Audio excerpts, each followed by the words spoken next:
Michael Oliver, who's always looking at momentum. Right. And he's been calling for the price of silver to get above 50 this year, possibly get even as high as $70 this year. He didn't exactly drop interest rates today, but I think the signal is that that's what's going to happen. So we've seen silver take off. What's the price right now? We were just talking before we jumped on, and we were looking at a couple of charts about the rates. And I think it's important to note that definitely knowing which way the rates are going can push the market, right? Can ignite the market. But when you look at a 20-year chart in rates, you have rates starting at 3% and plus in 2000, dropping all the way to zero, going sideways for several years, coming back up, going back down, then it comes back up again. It's a pretty crazy chart. I'll put it up in while we're talking when we cut the show. But at the same time, the price of gold has just been pretty much rising over the last 20 years. So these are kind of day to day. Today, we're joined by Jeremy Wiseman, Senior Vice President at Guildhall Wealth Management and a seasoned expert in gold, silver, and wealth preservation.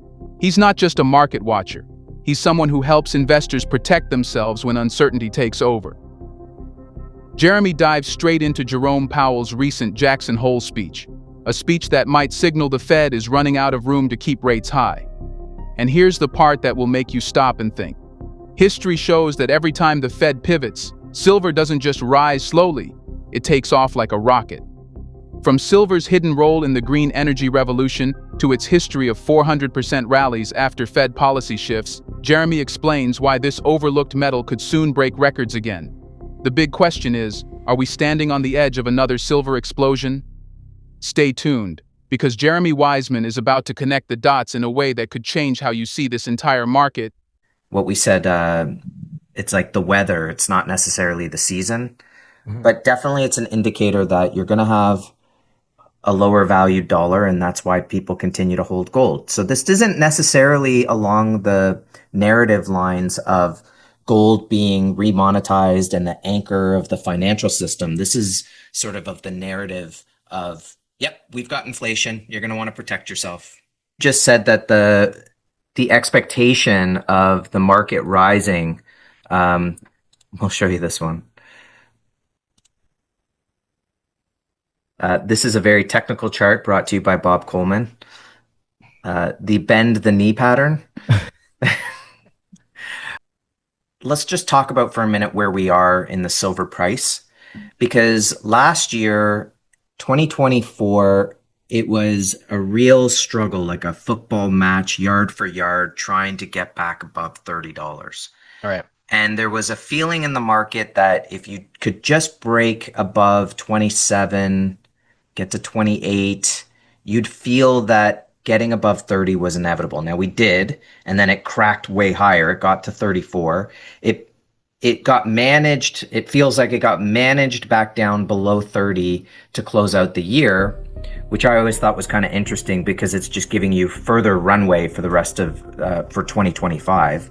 Right. And so now in 2025, we're 8 months into the year. Silver's trading at $39 an ounce.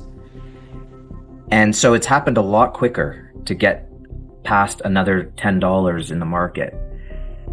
And last year, I remember talking to clients and saying,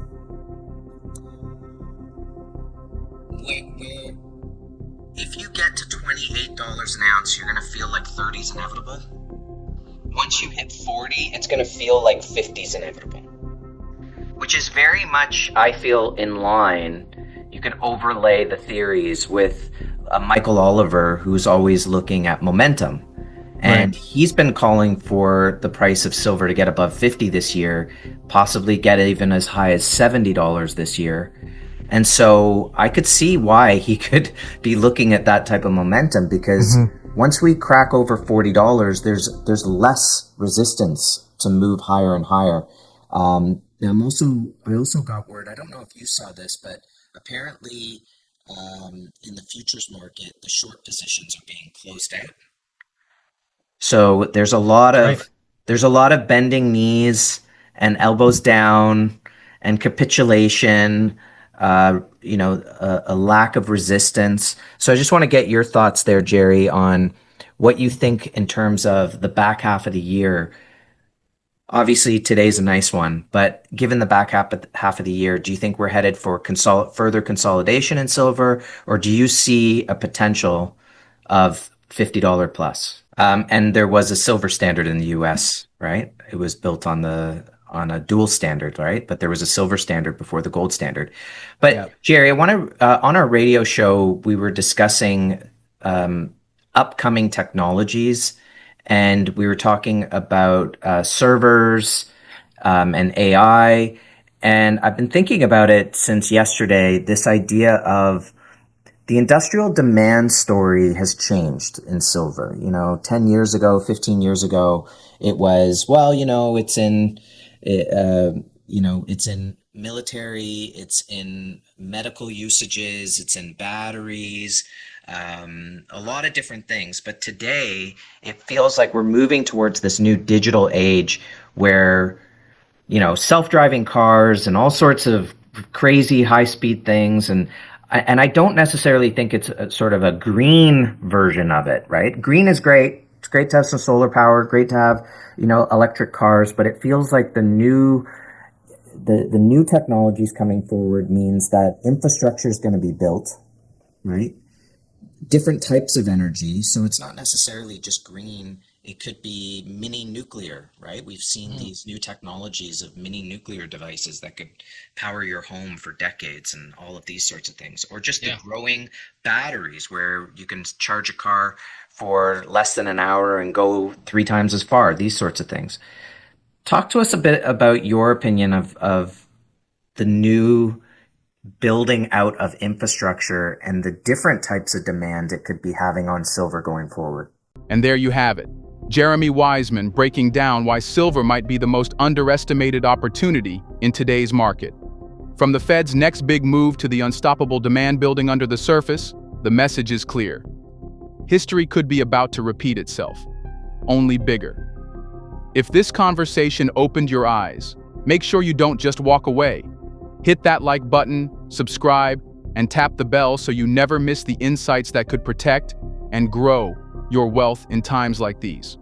Thanks for watching, and remember, in a world of uncertainty, knowledge and preparation are your strongest assets. See you in the next video.